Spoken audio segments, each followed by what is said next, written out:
Hey everybody, I'm TallSlash, and welcome back to a brand new video. So I made a fake Mega Man leak a week ago, and I released it yesterday, and well, it got to the page 2 of /V, so I feel slightly accomplished. When I was making this fake leak, I was making it as a test run in preparation for another larger project that I didn't really want to screw up, and I have to say that making this leak as a test taught me what the internet believes and what they don't. So thank you /V for taking part in this experiment and getting the original leak to 2,000 views and having the post archived. This video is going to be a the making of and explained what people noticed that even I didn't, which proved it to be fake in the long run. So when I started with the creation of this leak, I knew that a lot of people were going to be looking for small details, which is why I chose the blurry camera to hide stuff I got lazy with. I animated everything in Blender over a span of 3 days using, which a lot of people found out about, the Super Smash Bros. 4 Mega Man model and everything else original assets. I don't think the original Mega Man animation was too lazy, but I think I got cheap with some of the assets which people pointed out. The enemy models I made people think it was an SFM animation because they had no animation and ultimately ruined the leak for a lot of people. Considering it was only a 3-day project, I don't think I did too bad considering, I counted, that half of the original repliers actually believed that Mega Man Code Blue was going to be a real game. So when I do my real leak, I'm definitely going to have to make the animations very, very detailed. Some stuff I went through when I made this were a lighting test to see how Mega Man's material looked, a draft scene where I wanted him to be in, and the final scene with focus and extra compositing added. Considering it fooled 50% of the viewers, I don't think it was too shabby for a first time result.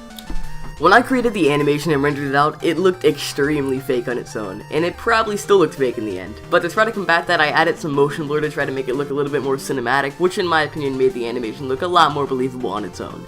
Afterwards, I had to add the effects. I used a stock flare image which I found online in order to make it seem like Mega Man was actually firing his weapon, and while they did look good, you could see a very faint outline of the image which would have been a dead giveaway if I didn't use the blurry camera. I used a stock explosion for whenever the bullets hit the enemies, and added some black bars on the top of the screen for that aesthetic effect. I also ended up having to add some blur to the beginning of the scene and where Mega Man jumps because I used frame smearing, and while it looks good on its own, without any motion blur, it's just weird. The sounds I used were stock from Super Smash Bros. 4, which a lot of people pointed out, and to be honest, I didn't think people could recognize them because I mixed like 3 different explosions together.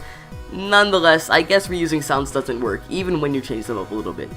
Speaking of, when I was picking a song, I chose the Mega Man 3 intro because it was something recognizable and quite frankly it just went along with it well in my opinion.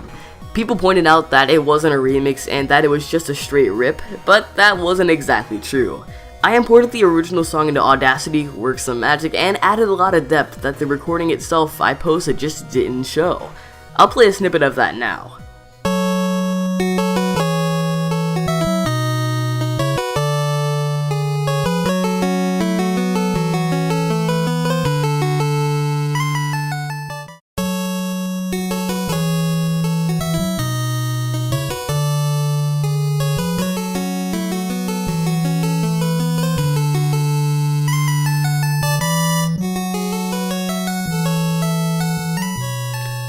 When I was making the trailer itself, I looked to the SSB4 trailers for inspiration and looked at the kind of camera angles they got and sort of mimicked it.